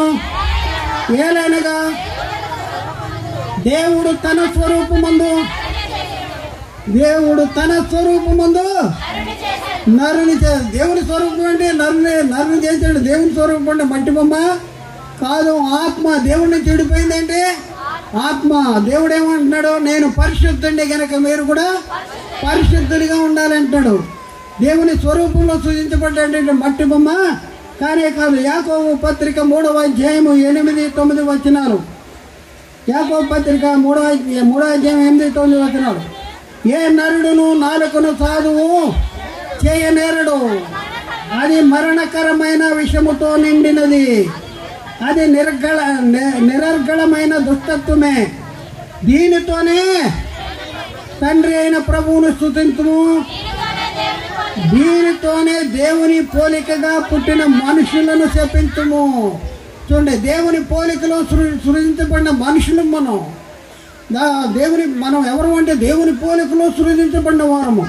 ఆదికాండము 5వ అధ్యాయం 1వ వచనం, ఆదాము వంశావళి ఇదే. దేవుడు ఆదామును సృజించిన దినమందు దేవుని పోలికగా అతన్ని చేసెను. ఎన్ని దగ్గరలో మనం దేవుని పోలిక, నేను అనే ఆత్మ దేవుని పోలిక అని అంటే మనము మనిషి జన్మతః పాపి అని చెప్పేటటువంటి పరిస్థితి జరుగుతుంది. చూడండి ప్రియులారా, మనిషి దేవుని పోలిక, దేవుని స్వరూపము. మరి యేసుక్రీస్తు దేవుని స్వరూపము అనేది బైబిల్లో ఉంది.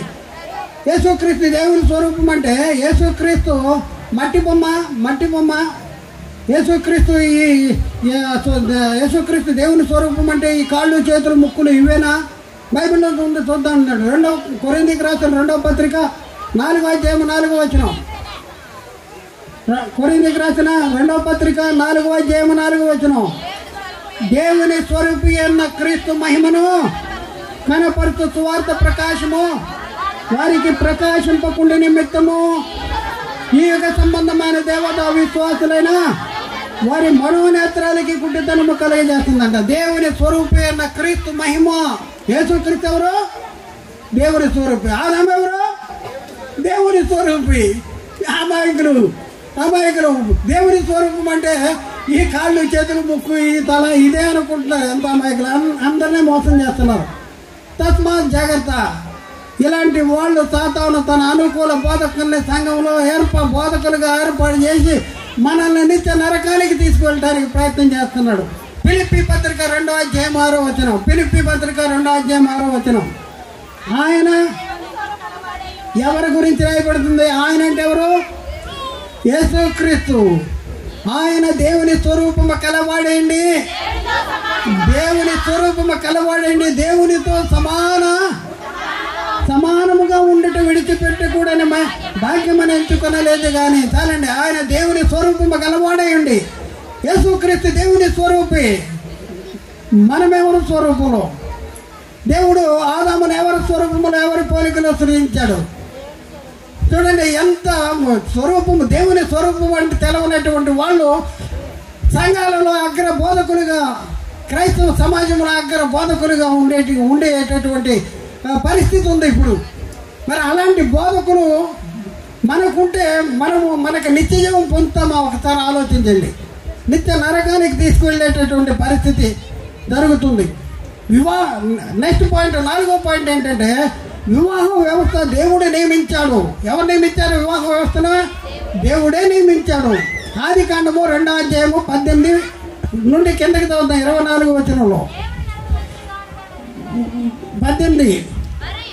మరియు దేవుడైన యెహోవా నరుడు ఒంటరిగా నుండుట మంచిది కాదు, వానికి సాటి అయిన సహాయము వాని కొరకు చేయుదమనుకున్నాం. దేవుడైన యెహోవా ప్రతి జాతి, ప్రతి భూజంతువులను, ప్రతి ఆకాశ పక్షులను నేల నుండి నిర్మించి ఆదాము వాటికి ఏ పేరు పెట్టెనో చూచుటకు అతని ఎద్దకు వాటిని రప్పించెను. జీవము గల ప్రతి వానికి ఆదాము ఏ పేరు పెట్టెనో ఆ పేరు దానికి కలిగెను. అప్పుడు ఆదాము సమస్త పశువులను, ఆకాశ పక్షులను, సమస్త భూ జంతువులకు పేర్లు పెట్టెను.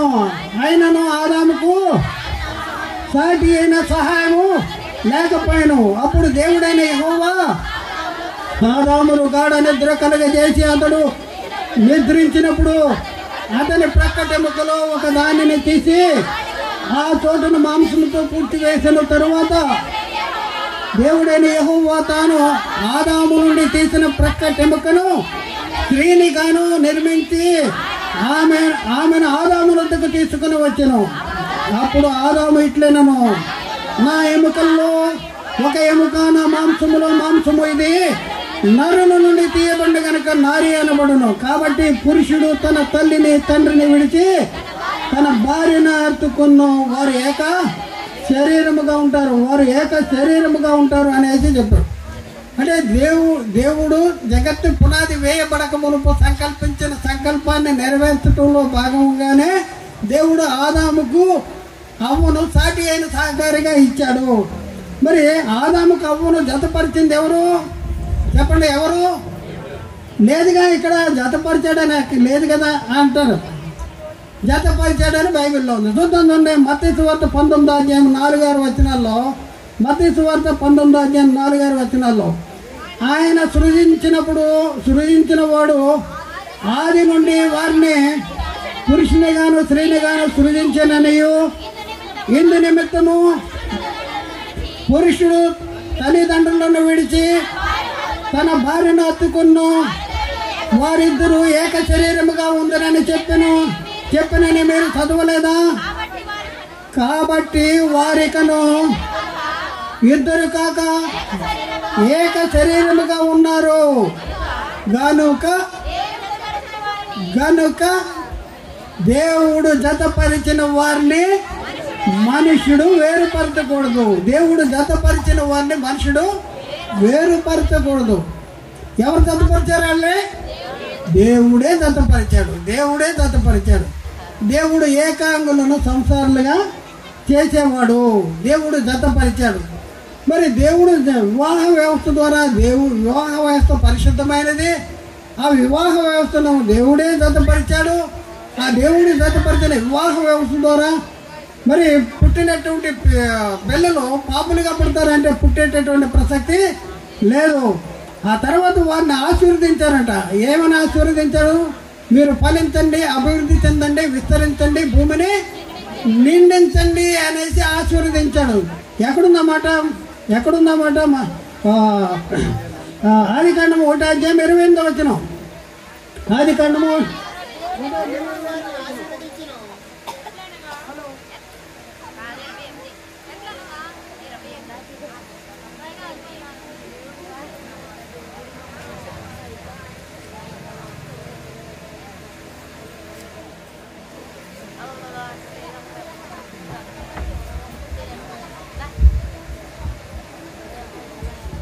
ఎట్లనగా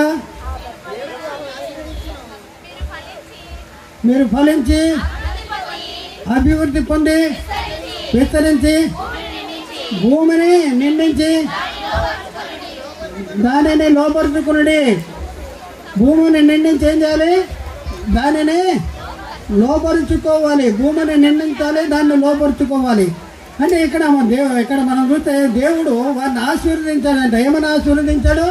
మీరు ఫలించండి, అభివృద్ధి చెందండి, విస్తరించండి, భూమిని నిండించండి అని ఆశీర్వదించాడు. ఫలించాలి, విస్తరించాలంటే ఏం చేయాలి?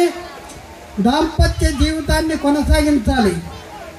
జతపరిచింది దేవుడు, వారిని ఆశీర్వదించింది దేవుడు. దాని ద్వారా వీరికి ఆ దాంపత్య జీవితం ద్వారా వీరికి పుట్టిన పిల్లలు పాపులుగా పుడుతున్నారా?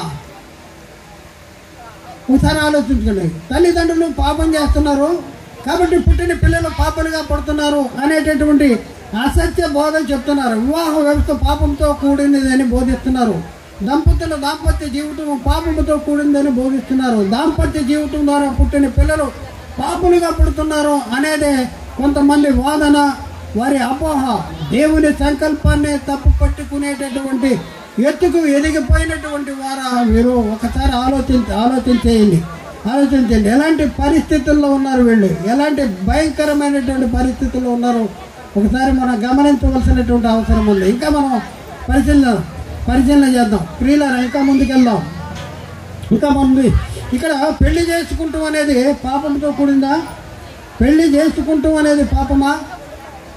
వివాహ వ్యవస్థ పెళ్లి చేసుకుంటాం పాపమా? పాపం కాదు. ఎందుకంటే ఇప్పుడే మనం చూసాం, జతపరిచింది ఎవరో? దేవుడు. పెళ్లి చేసుకోకూడదు అంటే పెళ్లి చేసుకోకూడదు అనేది బైబిల్లో ఎక్కడైనా ఉందా? లేదు, బైబిల్లో ఎక్కడ లేదు. పెళ్లి చేసుకునినను పాపము లేదు. బైబిల్లో చెప్తుంది, చాలా స్పష్టంగా చెప్తుంది. ఎక్కడుంది అన్నమాట? 1 కొరింథీ పత్రిక, కొరింథీకి రాసిన మొదటి పత్రిక 7వ అధ్యాయము 28వ వచనంలో, 7వ అధ్యాయం 28వ వచనంలో, అయినను నీవు పెళ్లి చేసుకున్నను పాపము లేదు, కన్యక పెళ్లి చేసుకున్నను ఆమెకు పాపము లేదు. చాలండి. పెళ్లి చేసుకుంటే పాపం ఉందా? పాపము లేదు అనేది బైబిల్ చెప్తుంది. మరి పెళ్లి చేసుకుంటమే పాపం, దాంపత్య జీవితం జరిగించడమే పాపం, దాని ద్వారా పుట్టిన పిల్లలు పాపలుగా పుడుతున్నారని చెప్పేటటువంటి పరిస్థితి జరుగుతుంది. కాబట్టి ప్రియులారా, ఒకసారి ఆలోచించండి. ఇక్కడ మనం చూస్తే 1 కొరింథీ 7వ అధ్యాయము 36వ వచనంలో మనం చూస్తే, అయితే ఒకరి కుమార్తె ఈడు మించిపోయిన ఎడలను ఆమె వివాహము చేయవలసి వచ్చిన ఎడల ఆమె వివాహము చేయకపోవట యోగ్యమైనది కాదని అతడు ఫలించిన ఎడల అతడు తన ఇష్టము చొప్పున పెళ్లి చేయవచ్చును, అందులో పాపము లేదు. పెళ్లి చేయవచ్చును, అందులో పాపము లేదు. తిమోతికి రాసిన మొదటి పత్రిక 1వ అధ్యాయము, తిమోతికి రాసిన మొదటి పత్రిక 5వ అధ్యాయం 14వ వచనం, 5వ అధ్యాయము 14వ వచనం తిమోతికి. కాబట్టి యవ్వన స్త్రీలు వివాహము చేసుకునే పిల్లలను కని గృహపాలన చేయవలను. చూడండి, యవ్వన స్త్రీలు ఏం చేయాలంటే వివాహము చేసుకోవాలా వద్దా? పాపం అది. తిమోతికి రాసిన మొదటి పత్రిక 4వ అధ్యాయం 3వ వచనం. 4వ అధ్యాయం 3వ వచనం. ఆ అబద్ధికులు మొదటి తిమోతి పత్రిక 4వ అధ్యాయం 3వ వచనం.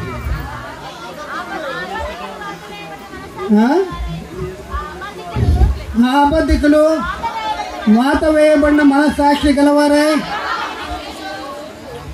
వివాహమును నిషేధించుతూ సత్య విషయమైన అనుభవ జ్ఞానము వారికి కలుగుటకై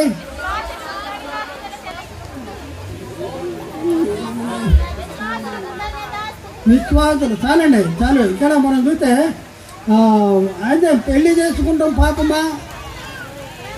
పెళ్లి చేసుకుంటాం పాపం కాదు. వివాహం అనేది ఘనమైనదిగా ఉండాలంటాడు. వివాహం అనేది దేవుని సంకల్పంలో ఒక భాగము. వివాహం అనేది దేవుని యొక్క దేవుడే వాళ్ళని జతపరిచాడు. అలాంటి వివాహము, అలాంటి పరిశుద్ధ వివాహం ద్వారా పుట్టిన పిల్లలు పాపులుగా పుడతారా అంటే పాపులుగా పుట్టేటటువంటి పరిస్థితే లేదు.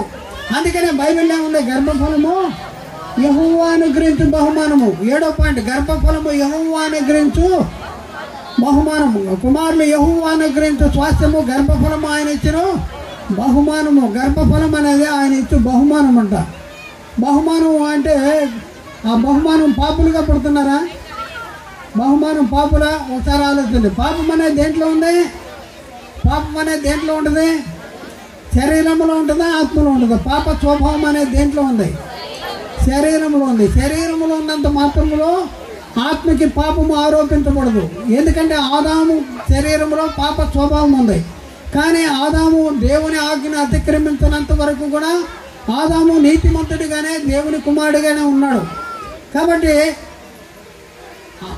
పాప స్వభావం కలిగిన ఆత్మ ధరింపజేసినా కూడా ఆ ఆత్మకి ధరింపజేసిన శరీరము పాపము చేస్తే అంటే తప్పు చేస్తేనే తప్ప, ఆజ్ఞను అతిక్రమిస్తే తప్ప ఆ ఆత్మకి పాపం ఆరోపించబడదు. శరీరము తప్పు చేస్తున్న వలన ఆత్మకి పాపం ఆరోపించబడింది.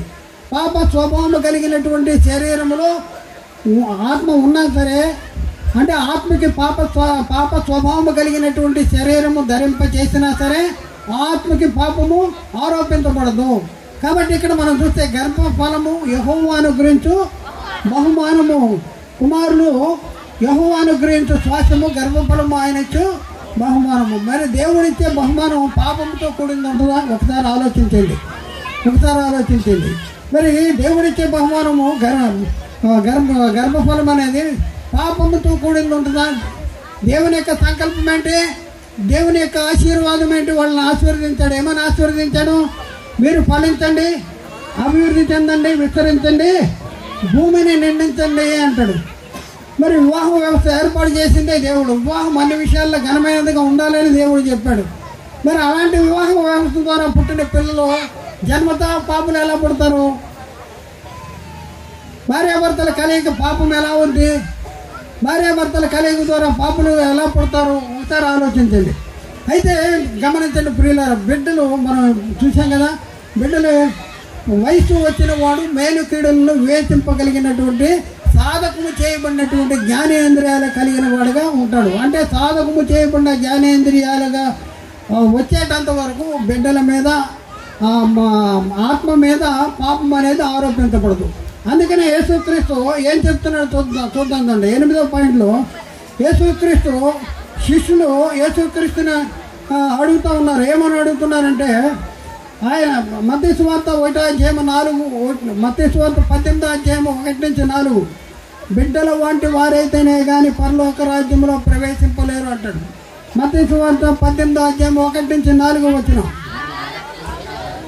ఆ కాలమందు శిష్యులు యేసునద్దకు వచ్చి పరలోక రాజ్యములో ఎవడు గొప్పవాడని అడుగగా ఆయన ఒక చిన్న బిడ్డను తన యొద్దకు పిలిచి వారి మధ్య నిలవబెట్టి ఇట్లా, నేను మీరు మార్పు నుండి బిడ్డల వంటి వారైతేనే కానీ పరలోక రాజ్యములో ప్రవేశింపరని మీతో నిశ్చయముగా చెప్పుతున్నాను. కాగా ఈ బిడ్డ వలె తన్ను తాను తగ్గించుకుని వాడెవడో వాడే పరలోక రాజ్యంలో గొప్పవాడు అంటాడు. అంటే మీరు మీరు మార్పు నుండి బిడ్డల వంటి వారైతేనే కానీ పరలోక రాజ్యంలో ప్రవేశింపరంట. అంటే బిడ్డలు పరలోక రాజ్యంలో ప్రవేశం అనేది ఉందా లేదా? శిష్యులతో చెప్తున్నాడు, మీరు ఇలా మార్పు చెందకపోతే మీకు పరలోక రాజ్యంలో స్థానం లేదు. మీరు ఇలా మార్పు చెందాలి, బిడ్డల వంటి వారిగా మార్పు చెందితే మీకు పరలోక రాజ్యంలో ఉంటారు అంటున్నాడు. అంటే చిన్నపిల్లలకి పరలోక రాజ్యం ఉందా లేదా? బిడ్డలకి ఉంది అనేది బైబిల్ చాలా స్పష్టంగా చెప్తుంది. అదే మాట మనం చూస్తే మత్తయి సువార్తలో 19వ అధ్యాయం 13వ వచనం నుంచి 15వ వచనం వరకు అక్కడ రాయబడింది. అప్పుడు ఆయన మీద చేతి నుంచి ప్రార్థన చేయమని కొందరు చిన్నపిల్లలను ఆయన ఎద్దుకు తీసుకుని వచ్చిరి. ఆయన శిష్యులు తీసుకుని వచ్చిన వారిని గద్దింపగా యేసు చిన్న పిల్లల్ని ఆటంకపరచక వారిని నా ఎద్దుకు రానియడి, పరలోక రాజ్యము ఇలాంటి వారిదని వారితో చెప్పి వారి మీద చేతులుంచి అక్కడ నుంచి లేచిపోయానంటాడు. పరలోక రాజ్యము ఇలాంటి వారిదే, పరలోక రాజ్యం ఇలాంటి వారిదే అని బిడ్డల గురించి చెప్తా ఉంటుంటే వాళ్ళు జన్మ పాపులు అని చెప్పేది ఎవరు చెప్తారు చెప్పండి? సాతానా కాదా? చిన్న బిడ్డలు ఇలాంటి వారిదే పరలోకం అని యేసుక్రీస్తు చెప్తుంటే వీళ్ళు పాపులు, వీళ్ళు జన్మ పాపులు అని చెప్పేది ఎవరంటే సైతానా కాదా? ఒకసారి ఆలోచించండి. వీళ్ళు పాపులు అని చెప్పాలి కదా యేసుక్రీస్తు, వీళ్ళకి పరలోకం లేదని చెప్పాలి కదా. ఏం చెప్తున్నాడు? ఇలాంటి వారిదే పరలోక రాజ్యం అని యేసు చెప్తుంటే యేసుక్రీస్తు చెప్పిన దానికే అంటే లేఖనాలకి విరుద్ధంగా మన్ని బోధించి మన్ని నిత్య నరకానికి తీసుకువెళ్ళే పరిస్థితి ఎవరు చేస్తున్నారంటే సాతాను చేస్తూ ఉన్నాడు. ఆలోచించండి. మనిషి జన్మతః పాపి కాదు అని బైబిల్ చెప్తుంటే మనిషి జన్మతః పాపి అని చెప్పడానికి లేఖనాల్ని మార్చేసి మరి మనల్ని విశ్వాసం నుండి తొలగించేటటువంటి పరిస్థితి ఉంది. తస్మాత్ జాగ్రత్త. ఒకసారి ఆలోచించండి సంగమా, ఒకసారి ఆలోచించుకోవాల్సిన అవసరం ఉంది. పాపము లేని గుడ్డివారు బైబిల్లో గుడ్డివారికి పాపము లేదు అనేసి బైబిల్ చెప్తా ఉంది. చూద్దాం చూడండి. ఎక్కడంటే యోహాను సువార్త 9వ అధ్యాయం 1 నుంచి 3 వచనాలు. యోహాను సువార్త 9వ అధ్యాయం 1 నుంచి 3. ఆయన మార్గమున పోతుండగా పుట్టి అయిన ఒక మనుష్యుడు కనపడెను. ఆయన శిష్యులు బోధకుడా, వీడు గుడ్డివాడే పుట్టుటకు ఎవడు పాపము చేశానో వీని కన్నవారా అని ఆయన అడిగాను. యేసు వీడైనను వీని కన్నవారైనను పాపము చేయలేదు, కానీ దేవుని క్రియలు వీని యందు ప్రత్యక్షపరచబడుటకే వీడు గుడ్డివాడుగా పుట్టాను. ఇక్కడ యేసుక్రీస్తు ఏం చెప్తున్నారు? వీడు పాపం చేయలేదు, వీడి కన్నవారు కూడా పాపము చేయలేదు. పాపము చేయనటువంటి వారు ఎవరు అంటే ఇక్కడ గుడ్డివాడి గురించి ఏం చెప్తున్నాడు? గుడ్డివాడు పాపము చేయలేదు, పాపము చేయని గుడ్డివాడు. ఇంకా మనం చూద్దామండి. యోహాను సువార్త 9వ అధ్యాయం 39 నుంచి 41 వచనం. అప్పుడు యేసు చూడని వారు చూడవలను, చూచి వారు గుడ్డివారు కావాలను అను తీర్పు నిమిత్తము నేను ఈ లోకమునకు వచ్చి తినే అని చెప్పాను. ఆయన యొద్దనున్న పరిచయంలో కొందరు ఈ మాట విని మేమును గుడ్డివారమా అనేను. చూడండి, యేసుక్రీస్తు ఏం చెప్తున్నాడు? అందుకు యేసు, మీరు గుడ్డివారైతే మీకు పాపము లేకపోవును, కానీ చూచుతున్నామని మీరు ఇప్పుడు చెప్పుతున్నారు కనుక మీ పాపమును నిలిచి ఉన్నదని చెప్పాను. ఏం చెప్తున్నానండి? 41వ వచనంలో అందుకు యేసు, మీరు గుడ్డివారైతే పాపము లేకపోను. గుడ్డివారికి పాపం ఉంటుందంటే పాపం ఉండదు. గుడ్డివారు పాపము లేని గుడ్డివాడు, యేసుక్రీస్తు చెప్తున్నాడు పాపం. అందుకు యేసు, మీరు గుడ్డివారైతే పాపము లేకపోను అంటున్నాడు. కాబట్టి పాపము లేని గుడ్డివారు కూడా పాపము ఉండదు అని చెప్తున్నాడు. అలాగే ప్రియులరా, మనం ఒకసారి ఆలోచన చేస్తే దావీదు దావీదుకి ఉరియా భార్యకి పుట్టినటువంటి బిడ్డను దేవుడు మొత్తాడా? దేవుడు మొత్తేనా ఏమయ్యాడు చూద్దాం. చూడండి సమయాలు గ్రంథము 2వ సమయాలు గ్రంథము 12వ అధ్యాయము 6, 16, 23 16 నుంచి 23 16 నుంచి సమయాలు 2వ సమయాలు 12వ అధ్యాయము 16 నుంచి 23 యెహోవా ఉరియా భార్య దావీదుకు కనిన బిడ్డను మొత్తినందున అది బహు జబ్బుపడెను.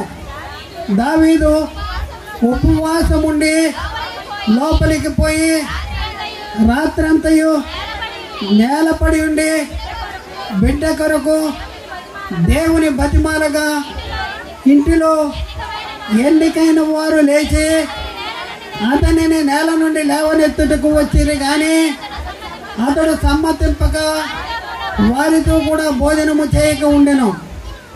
18వ వచనం 7వ దినమున బిడ్డ చావగా బిడ్డ ప్రాణముతో ఉండగా మేము అతనితో మాట్లాడినప్పుడు అతడు ఆ మాట వెనక ఉండెను. ఇప్పుడు బిడ్డ చచ్చిపోయినని మనకు తెలిసి చచ్చిపోయినని మనము అతనితో చెప్పిన ఎడల తనకు తాను హాని చేసుకుందేమో అని దావీదు సేవకులు బిడ్డ చనిపోయిందనే సంగతిని అతనితో వెరచిరి. అయితే దావీదు తన సేవకులు గుసగుసలాడుట చూసి బిడ్డ చనిపోయిననే సంగతిని గ్రహించి బిడ్డ చనిపోయినదా అని తన సేవకులను అడుగ్గా వారు చనిపోయిననిరి. అప్పుడు దావీదు నేల నుండి లేచి స్నానము చేసి తైలము పూసుకొని వేరు వస్త్రములు ధరించి యెహోవా మందిరములోనికి ప్రవేశించి మొక్కి తన ఇంటికి తిరిగి వచ్చి భోజనము తెమ్మనగా వారు వడ్డించిరి. అప్పుడు అతడు భోజనము చేసెను. అతని సేవకులు బిడ్డ జీవంతో ఉండగా ఉపవాసం ఉండి దాని కొరకు ఏడ్చుతుంటివి. కానీ అది మరణించినప్పుడు లేచి భోజనము చేసేటివి. నీవిలాగూ చేయుట ఏమని దావీదును అడుగ్గా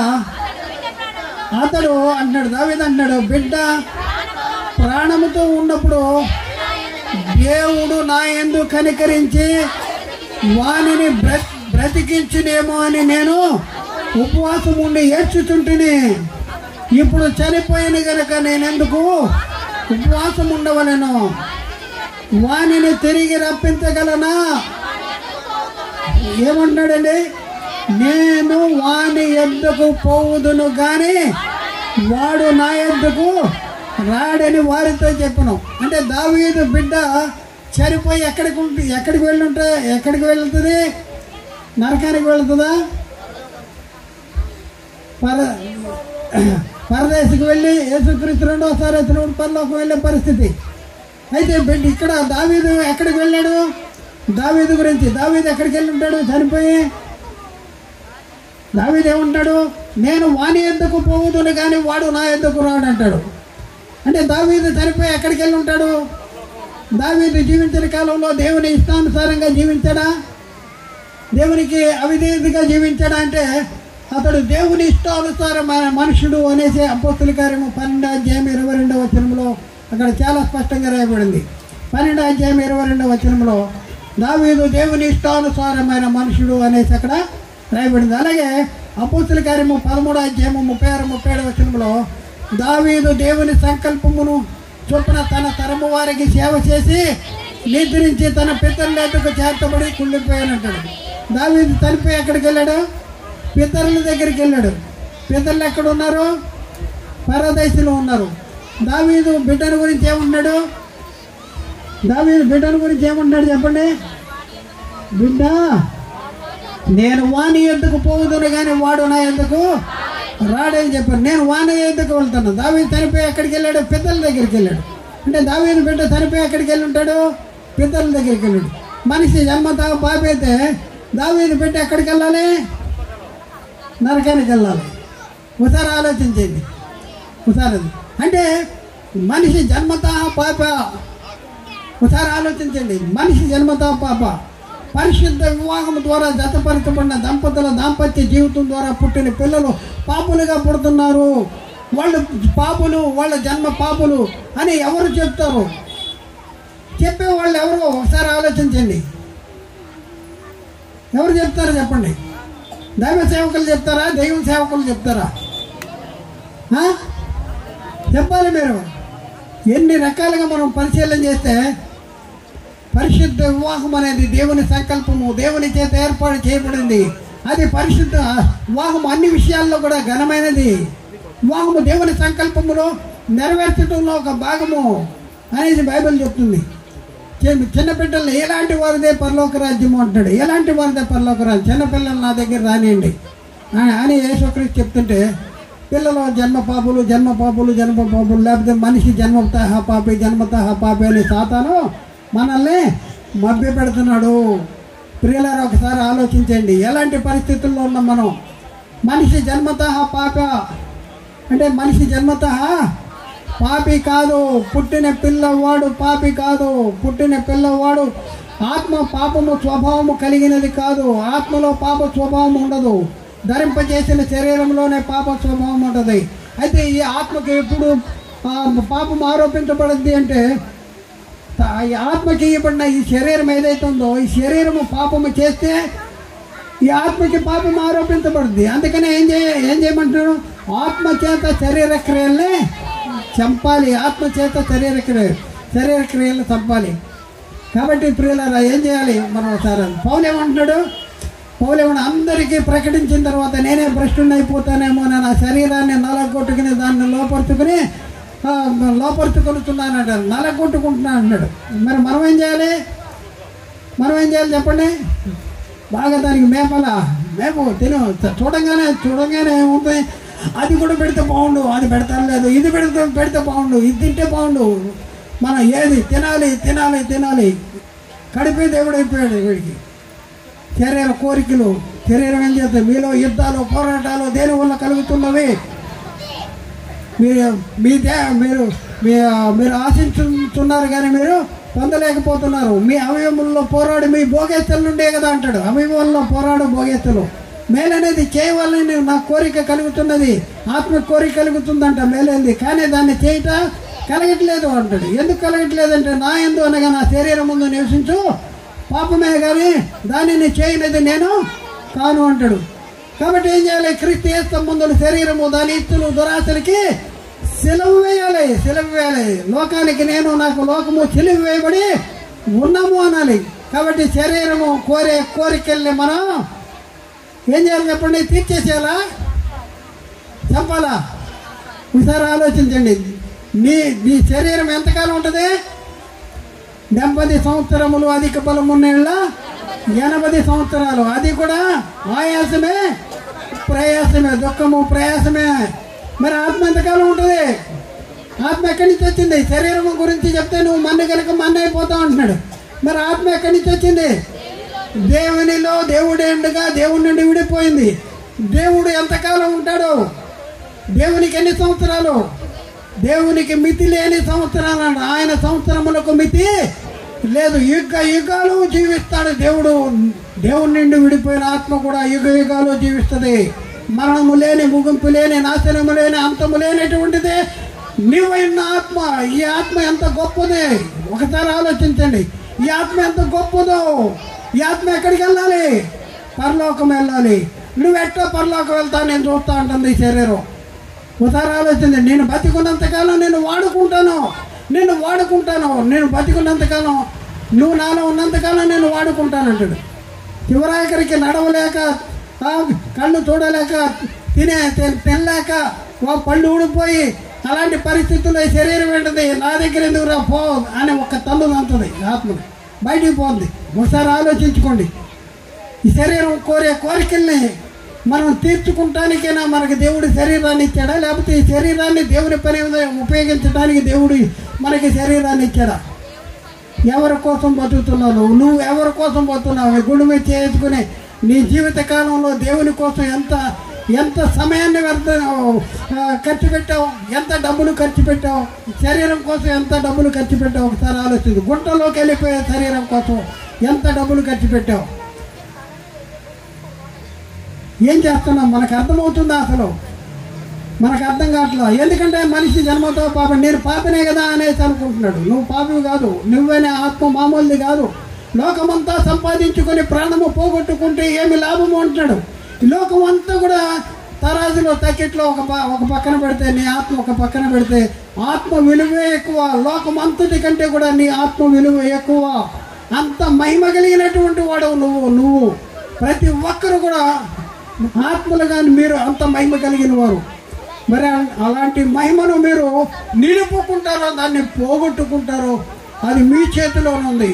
కాబట్టి మనిషి జన్మతః పాపి కాదు. మీరు మహోన్నతమైనటువంటి ఆ దేవుని కుమారులు, దేవుని వారసులు, దేవుని ఇంటి వారు, దేవుని కుటుంబ సభ్యులు.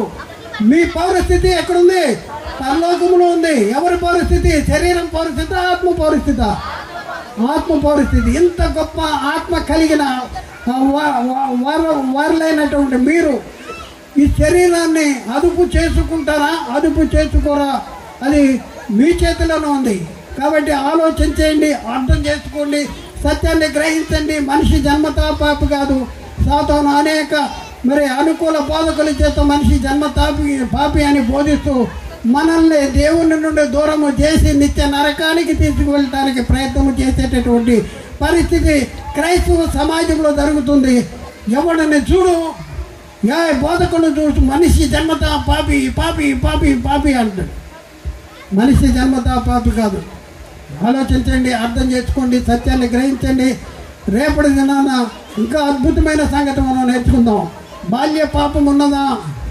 బైబిల్లో బాల్య పాపం ఉందని ఉంది. బాల్య పాపం ఉంటుందా? ఇప్పటికే మనకు తెలిసిపోయింది బాల్య పాపం ఉన్నదని. ఇంకా చాలా సంగతులు మనం నేర్చుకుందాం. దేవుడు మాట్లాడిన ప్రతి మాట ప్రతి ఒక్క హృదయంలో నీరు కట్టి ఫలింపు చేయను కాక. ఆమేన్. అందరికీ వందనాలు, దేవునికి స్తోత్రాలు.